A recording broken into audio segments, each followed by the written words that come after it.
si vous nous rejoignez, il y a énormément de gens qui réagissent. Et d'ailleurs, la personne a réagi sur les réseaux. La personne qui est venue, je vais vous dire ça dans un instant. Voilà ce qui s'est passé tout à l'heure. On va revoir l'image qui vient. Voilà une intrusion de personnes dans le public. Quand même. Voilà, oui, on voit, c'est vrai qu'on a eu peur pour Kelly d'ailleurs.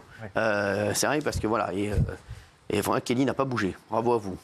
J'ai pas bougé, mais tout s'est passé dans ma tête. Ouais, c'est vrai. Bon, très bien. J'ai cru que c'était ma dernière heure, en fait. Mais non, on était là. Vous voyez bien qu'on était là.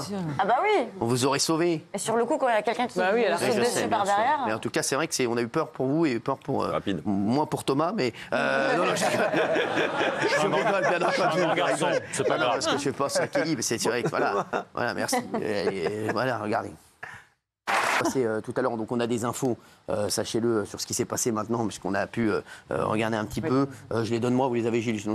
Alors c'est une personne qui est venue plusieurs fois, entre 5 et 10 fois dans le public. Ça fait plusieurs fois que les agents de sécurité le trouvent un petit peu bizarre. Il est venu seul. Il a été sorti par notre équipe de sécurité, qui a été très efficace d'ailleurs. Bravo à eux. Bravo pour leur activité. Voilà, alors... Cette personne vient de tweeter, je vais vous dire ce qu'il voulait dans un instant bien entendu, mais cette personne vient de tweeter, je vais vous dire ce qu'elle a dit. Elle a dit, cette personne, voilà, elle a dit qu'elle était intervenue dans TPMP. Voilà, je vous expliquerai ce qui s'est passé. Voilà, je me suis fait virer de TPMP, je vous expliquerai ma connerie. Donc voilà, alors, bon, il y a beaucoup de gens qui s'inquiètent, tout va bien, je vais vous dire un petit peu pourquoi il était venu. Apparemment, donc voilà, donc apparemment, il voulait me parler. Il voulait me dire qu'il m'aimait. Voilà. Il me l'a dit d'ailleurs. Ouais, apparemment, voilà, c'était pas c'était pas un gars de l'Arcom. C'est pas un gars de l'Arcom. Bon, alors, je vous le dis, voilà, donc Kelly, on a eu très peur pour vous, Thomas aussi, bien entendu, Daniel a eu peur, donc ne le faites pas. Visiblement, donc il voulait me parler, c'est tout ce qu'il voulait, mais sachez-le, ça, ne le faites pas. Voilà, je vous le dis. Parce que là, ça s'est bien passé pour lui, mais voilà. Que ça peut être là, des emmerdes, je vous le dis, ça peut aller loin et ça peut vraiment partir en cacahuète totale. Donc vraiment, ça, ce genre de choses, si vous voulez me parler, ou vous en parlez à des gens ici qui me le diront et avec plaisir, je vous rencontrerai. Mais surtout, voilà, je vous le dis, ça c'est en plus, on avait repéré son comportement bizarre, il avait repéré, il a sauté. C'est vrai que Kelly, voilà, moi j'ai flippé pour vous, parce que... Il aurait eu le temps de la frapper, hein, techniquement. Ah oui. Bah, c'est ça qui fait peur, c'est la proximité au final, parce qu'on se rend compte qu'ils peuvent facilement nous atteindre. Mais je remercie la sécurité qui ont été... Ils sont super efficaces. Super efficaces. Je ne sais pas comment ils font pour être si rapides, mais ils ont été très efficaces. Ils sont forts parce que, comme la personne était déjà venue, ils avaient un œil sur la personne dont le comportement leur paraissait possiblement étrange. Et donc, ils repèrent... Et ils se passent des messages entre eux, ils sont prêts à intervenir. Il y a les gens de sécu regardent là, et les gens de sécu là regardent là, donc ils ont des oreillettes. Donc il voulait faire le buzz, parce qu'il vient de poster donc, une story sur Insta. Ça va faire le buzz, mais je vais vous dire, là, on a des consignes drastiques de sécurité. Je donne des consignes, vraiment de sécurité, ils le savent, drastiques. Donc je vous le dis, voilà, il ne faut pas faire ça, parce que ça peut partir vraiment loin. Et même moi, voilà, je peux mal réagir. Donc... voilà, ne le faites pas. Non, mais c'est vrai. Voilà, voilà. Donc là, ça s'est bien terminé. Mais et franchement, ne le faites pas. Je dis ça surtout pour vous. Et même, voilà, pour les chroniqueurs, c'est pas agréable. Voilà, de vivre ça. Mon Thomas, je sais. Mon Thomas, ma Dani, Kelly. Très honnêtement, j'ai même pas eu le temps. Ils ont été tellement rapides, j'ai même pas eu le temps d'avoir peur. Ouais, mais quand ça vient de derrière et qu'on sait bien pas, sûr. C'est toujours embêtant. En plus, vous, ça fait longtemps que c'est pas venu de derrière. Ça va. Vous avez vu le geste d'Elon Musk? C'est incroyable, parce que tout le monde, alors s'est affolé hier sur Twitter, il aurait fait un salut nazi. Bien sûr, bon, alors j'ai vu que même Charline Vanhoenacker, là, de France Inter, là, elle a dit que c'était un connard. Un connard de fasciste. Un connard de fasciste. Remarquez un truc, ils ont tous réagi sur Twitter qu'ils ont pourtant quitté. Ouais, c'est vrai.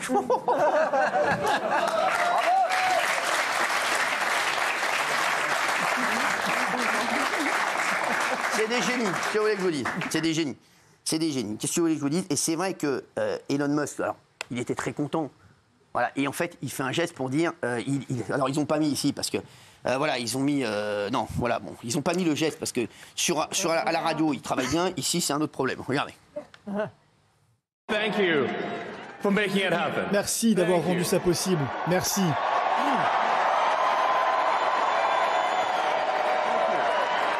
My heart goes out to you. Mon cœur est avec vous. Mon cœur est avec vous. Alors, il y a une association de lutte contre l'antisémitisme qui a même pris la défense d'Elon Musk, bien sûr. c'est pas du tout un salut nazi. Ils ont voulu, bien entendu, en faire des caisses. Hein, parce qu'il y a tous ceux, alors tous les donneurs de leçons ont réagi, hein, comme d'habitude, les militants de gauche, Antoine Léaumont, bon, et maintenant les saluts nazis. Alors, ce qui est con, parce que ça reste après. Il y a des mecs qui vont te dire, qui vont pas avoir suivi l'histoire et qui vont dire, ah ouais, mais Elon Musk, il a pas fait un salut nazi. Et en fait, je vous le dis, de la calomnie, ce que disait Nicolas Sarkozy, il en reste toujours quelque chose. Et c'est ce qui nous arrive même ici. Vous avez vu quand j'ai le patron de l'Arcom tout à l'heure qui parle et qui dit oui, vous savez, les trucs, quand l'attaque à la personne, etc. C'est des conneries qu'il a entendues, il n'a jamais regardé l'émission. Et en fait, de la calomnie, il en reste toujours quelque chose. Et c'est vrai que c'est absolument incroyable. Qu'est-ce que vous en pensez, vous ? Vous êtes en duplex ? En fait, ouais. Alors, blague à part, oui, je suis en duplex parce que je vis pas sur la même planète qu'eux, je vis pas sur le même fuseau horaire qu'eux, et donc j'ai quand même du mal à réagir à autant de conneries, quoi, pour faire simple. C'est-à-dire qu'à un moment donné, il y a des types là. On est sur un moment historique, qu'on aime ou qu'on n'aime pas Trump, on est sur un moment historique. On peut débattre hein, sur le fond, on peut ne pas l'aimer, on débat sur le fond, pas de problème. Mais il y a des types là qui se sont dit, je vais réagir en tant qu'homme politique à un mec là qui fait un salut. Moi, c'est ce que j'ai tweeté, j'ai mal à l'épaule, j'ai mon médecin qui m'a demandé de lever le bras encore plus haut, je vais changer de médecin parce que c'est un salut nazi. Vous vous rendez compte de là où on en est à un moment donné? On en est à interpréter de cette façon des gestes. Mais enfin, alors dans ce cas-là, moi j'ai relevé. Hein. Regardez, Emmanuel Macron aussi dans ce cas-là. Oui, à un moment, il a fait un salut. Emmanuel Macron, il ne fait pas du tout le salut nazi non plus. Voilà, merci. Kamala Harris, pareil. Hein. Voilà. Barack Obama. Voilà, tout le monde. C'est quand même des. C'est l'absurdité, quoi. L'absurdité des mecs. Et alors, il y a Charlène Vanhoenacker, regardez, qui était sur France Inter et qui en a rajouté une couche. Et qui, elle, franchement, de toute façon, c'est insupportable. Vous avez vu l'effet que ça a fait à Elon Musk, ça ? Ça l'a tellement excité qu'il a fait un salut nazi. Très explicite, hein. C'est pas un coucou nazi. Hein.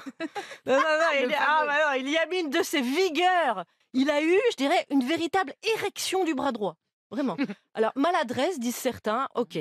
C'est peut-être pas un salut nazi, c'est peut-être un salut pour saluer les nazis. Je sais pas. Et alors, dans ce cas, vraiment, je fais amende honorable. Et là, je regrette d'avoir traité Elon Musk de gros connard. J'aurais dû dire gros connard de fasciste.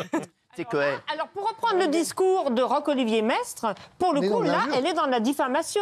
C'est de l'injure, en fait. Regardez, parce qu'elle l'avait déjà fait qu'à l'époque, et là, elle l'a refait. Et surtout ça, normalement, ça tombe sous le coup de la convention Intercom. Oui, c'est France Inter, il y avait le patron de l'Arcom qui était là juste après. Oui, c'est ça qui est exceptionnel. C'est extraordinaire, mais ils font ce qu'ils veulent. C'est vraiment ce qu'ils veulent. Oui, ils font ce qu'ils veulent. Oui, mais alors, il y a un truc intéressant. Je crois que c'était le patron de l'Arcom qui a sauté là. Non, mais il y a un truc intéressant là, avec. En disant Cyril, je t'aime, ça m'étonnerait. Oui, c'est ça, c'est assez peu. Alors, il a raison, Thomas a raison. Patron de l'Arcom qui gueule Cyril, je t'aime, c'est peu probable quand même. Exactement. Pour le coup, non, mais c'est incroyable, parce que c'est des gens qui n'ont jamais regardé l'émission. Il y a autre chose avec cette histoire du salut nazi. Ça montre quelque chose d'intéressant. C'est qu'en fait, ça montre l'abaissement de niveau politique français. Vous savez, il y a une étude qui a été publiée sur les communications à l'Assemblée nationale, les discours à l'Assemblée.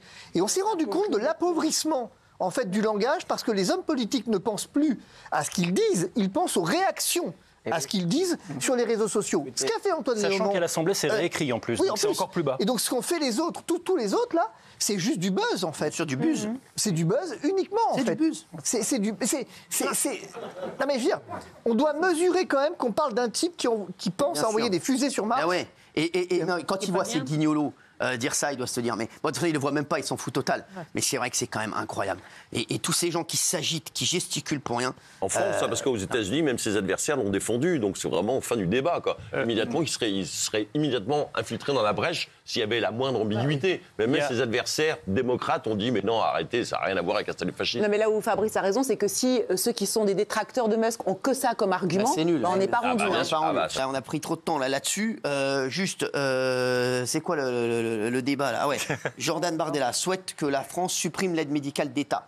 Est-ce que vous êtes d'accord avec lui? On a 5 minutes, très vite, ceux qui veulent. Pareil, bien sûr, moi, vous savez ce que j'en pense. Hein, voilà. Alors, on rappelle qu'il y en a qui viennent aussi Il y a eu l'histoire de faire recoller les oreilles, etc. Est-ce qu'il faut l'aménager? Est-ce qu'il faut la retirer? Gilles Verdez? Non, c'est absurde. Il faut la renforcer, il faut donner plus d'argent à l'AME. D'accord, Alors, donc, ça vient... donc on va donner plus d'argent à l'AME pour des gars qui viennent pour se faire recoller les oreilles et mettre un anneau gastrique. Oui. Comme ça, quand ils repartiront chez nous, ce seront des mannequins, ils auront les oreilles recollées, ils seront minces. Ça vient d'un rapport qui disait que c'était un encouragement à la clandestinité. Mais c'est faux. Les gens qui bénéficient de l'AME, Gilles Verdez, les gens qui sont là, qui n'ont pas de papier, qui galèrent. Qu'est-ce qui vous permet de dire que c'est faux? Mais parce que on le sait très bien. On le sait très bien. Personne ne vient en France pour toucher l'AME. Mais évidemment que non. Fabrice Divisio, s'il vous plaît. Si, tu as des organisations qui font... Bien sûr. Les associations. Mais oui. Pour toucher l'AME. Bien sûr. Mais si tu as des associations qui organisent... C'est simple. Si personne ne vient en France pour toucher l'AME, il suffit de la supprimer et on verra. Bien sûr. Oui, ça c'est vrai. Mais c'est une aide, l'AME. Il a raison. Il a raison. Finalement, faisons le test. Il suffit de la supprimer. Et puis après, on verra. Exactement. Tous les médecins vous disent que vous avez tort. Alors, encore une fois, j'ai dit... Pas des bêtises, Cyril. Tous les médecins... Mais non. Attends. Tous les médecins, c'est pas sans rappeler le Covid et tous les médecins. Tous les médecins, ça n'existe pas. Il y a des médecins, plus particulièrement à gauche, qui vous disent que l'aide médicale État, c'est effectivement absolument nécessaire. J'ai déjà dit ici qu'il y avait d'autres pays qui ne pratiquaient pas l'aide médicale État, qui avaient un autre système, et notamment l'aide médicale urgente, et qui finalement s'en sortaient aussi bien, et les gens ne mouraient pas dans la rue. C'est un choix politique et rien d'autre, l'aide médicale État, c'est tout. C'est un choix politique, c'est tout. Que pensez-vous, Maître Divisio, Médecins sans frontières? C'est pas une interview, tu crois que c'est qui, lui? On dirait qu'on est face aux Français. Maître Divisio, que pensez-vous de la mesure qui a été avancée par Bruno Retailleau? Oui, non, parce que je le respecte et je trouve intéressant. Aussi, je le respecte. Je dis simplement que ça peut être un rempart aussi contre les facteurs de risque. Ces personnes qui viennent de l'étranger, vous savez que dans ces cas-là, si on ne les soigne pas, peut-être qu'il y aura encore plus de problèmes dans le pays, ça coûtera plus cher. Vous savez comment ça s'appelle? Ça, c'est l'argument que tout le monde te sait. Non. Ça porte un nom. Oui. Ça s'appelle du sophisme. Bravo. Absolument. Ça veut dire que on va rappeler ce que c'est le sophisme. C'est genre t'es fan de Sophie la girafe. Cet argument-là, il pose une difficulté en ce que c'est un argument qu'on entend de loin en loin, mais qui n'a jamais été démontré. Bravo. Il y a absolument c'est exactement ça. Tout le monde dit ça, mais ça n'a jamais été démontré. On a en la matière un élément. Un rapport. Alors le rapport que vous, les rapports que vous avez, les rapports effectivement en question, je peux vous en donner 3 ou 4 qui vous diront exactement l'inverse. Le fait est qu'à un moment, il faut se poser la question différemment. Tout à l'heure, je vous ai entendu les uns et les autres débattre de la question de la retraite et de la ponction des retraites. Si je comprends bien, donc tous les Français doivent faire des efforts, je l'ai déjà dit ici, sauf les étrangers en situation irrégulière. En fait, on ponctionne les retraites, on va ponctionner les bas salaires, on ponctionne tout le monde doit faire un effort, sauf les étrangers en situation irrégulière. On vient prendre 1 ou 2 euros en plus sur les consultations médicales.